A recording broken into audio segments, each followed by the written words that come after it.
Guys, first off, congratulations on season 4, the whole series, and thank you for your time. I appreciate it.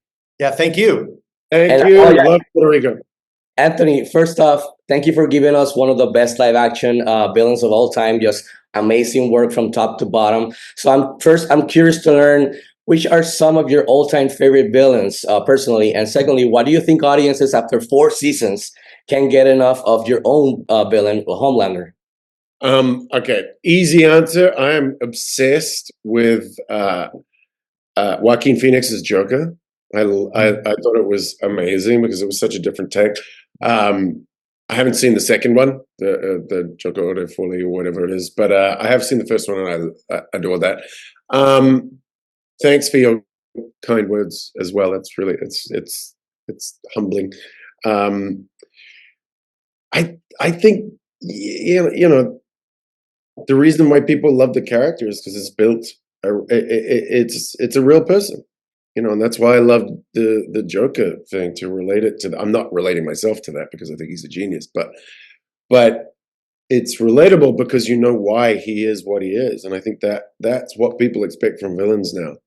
I think the expectation is more than mustache twirling and being a bit spooky and edgy. It's like, no, we want a fully fleshed out 3-dimensional human being. In this case, doesn't want to be a human being. Wants to be a god, but it's always anchored in humanity, and I think that's why it really translates. Yeah, and it's like I said, amazing work. My favorite all-time superhero is Superman. So watch you on screen do like kind of the reverse thing, and then kind of understand him like each season, but then he does something like you're like, man, come on, I was almost understanding you, but now I can't like root for you or go down that road with you. So just amazing work. Eric, one of the things I love and appreciate about the show is how it constantly manages to surprise fans and somehow up the ante regarding the shocking, disturbing, nasty, memorable scenes. You had Huey's father in the hospital this season. You had Homelander at the bot lab. So I wanted to ask you, when you sit down to write this stuff, how do you manage or control not crossing the line with the audience? And have you ever had, through 4 seasons, any pushback from the studio for something that you wanted to try out but didn't get to do because of this?